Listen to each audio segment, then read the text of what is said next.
10 years of sweat and busted knuckles, and they tried to erase it all in one morning. A woman in a pink pantsuit showed up on my porch with a clipboard full of forged papers and a backhoe idling in my driveway, ready to tear down the cabin I had built with my own hands. They thought I'd panic, roll over, and watch my life get bulldozed, but they didn't know I was a cop who'd spent 22 years staring liars in the eye. My name's Elijah Martin, and this story starts with the place I thought no one could take from me. That cabin wasn't just 4 walls and a roof, it was my escape plan, the thing I built piece by piece over a decade of weekends after long shifts on the force. Every board, every nail I drove into place myself. It was the kind of project that teaches you patience, teaches you how stubborn wood can be, and how stubborn you can be when you want something to last. And then, one quiet Tuesday morning, I saw a line of people in neon vests marching up my gravel driveway like they were storming the beaches. At the front was Glenda Harrison, Queen Bee of the Whispering Pines HOA. A woman who carried herself like the whole county was her backyard. She looked me up and down with that chirpy, fake polite tone that people use when they're about to stab you in the back. "You're trespassing on HOA property," she announced, as if my 10 years here didn't exist. She waved that folder under my nose, claiming the HOA had annexed my land and my cabin was in violation. I opened it, saw fake meeting minutes, a bogus notary stamp, even my name spelled wrong. "You forged this," I said flatly. She tilted her head and smiled like I was some kid who didn't understand the rules. "Call it what you want. The backhoe arrives at noon. Your cabin's coming down." I can't tell you what pissed me off more, the arrogance in her voice or the thought that they believed I'd just stand there and watch a decade of sweat get chewed into rubble. I took pictures of every page, walked back inside, and locked my door. My own file cabinet held the real story, the deed, the permits, the zoning maps. Everything stamped, signed, and legal. I called the county clerk, then called Nolan, a buddy of mine who worked zoning enforcement. If Glenda wanted a war of paperwork, she'd picked the wrong address. But I'd be lying if I said I wasn't scared. Standing at that window, watching them measure from my porch to the tree line, hammering little orange flags into the dirt, I felt cornered. It hit me that maybe I'd been stupid building this dream so far out away from everyone. What if I couldn't stop them in time? What if by the time the county answered their phones, my place was already dust? For a few long minutes I thought about giving up, just walking away, letting them win, telling myself it was only wood and nails. But then I looked around, saw the beams I'd hoisted alone, the roof I'd patched in the pouring rain, the fireplace I'd stacked stone by stone, and I knew quitting wasn't an option. They weren't just tearing down a building.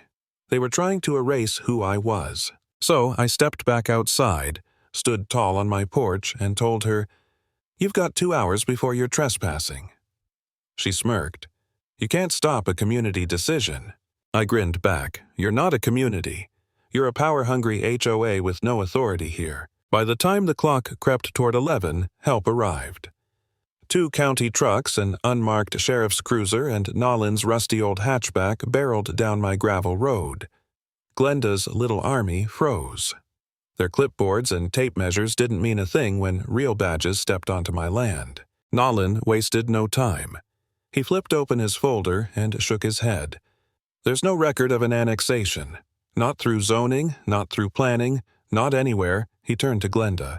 "You filed fake minutes. You forged a seal. That's not a mistake. That's fraud."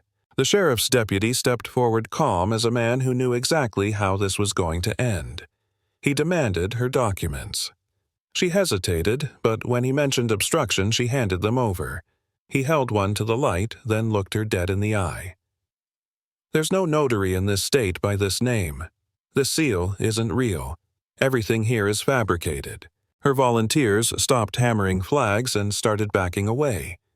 Even the contractor chewing sunflower seeds by the backhoe spat them out and muttered something about not wanting trouble.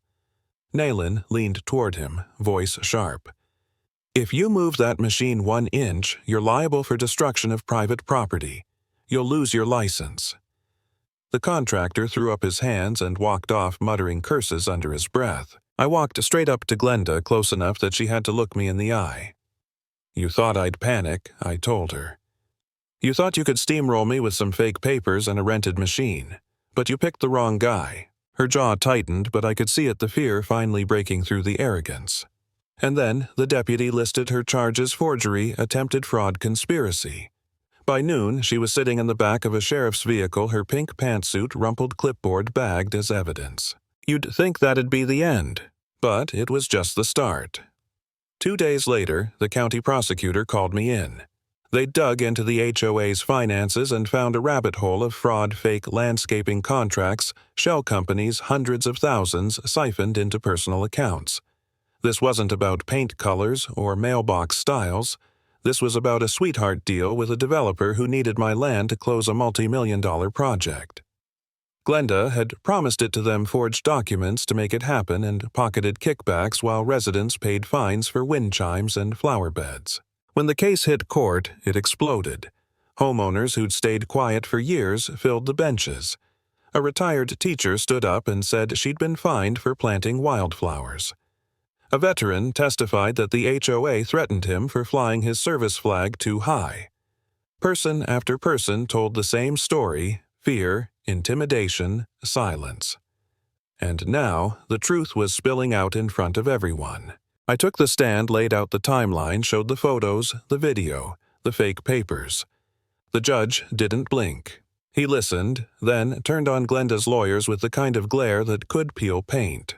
When the prosecutor revealed the emails, proof of payments promises of a cushy consulting job for Glenda after the land sale, the whole courtroom went still. You could feel the air leave the room. The verdict came fast. Guilty on all counts. Restitution, frozen assets, and the HOA dissolved, effective immediately. No new HOA could form for 25 years without unanimous approval. Glenda was cuffed in front of everyone, hauled out, pale and silent. The treasurer followed right behind. Their empire of fines and fear collapsed in a single afternoon. And me, I didn't cheer, didn't clap. I just sat there staring at the woman who thought she could erase 10 years of my life with a forged signature. She'd wanted power control money, and in the end, all she got was the sound of those cuffs clicking shut. That's where this story ends. They tried to steal everything in one day, but I'd built more than a cabin. I'd built a line no one crosses. Sometimes all it takes is saying no loud enough.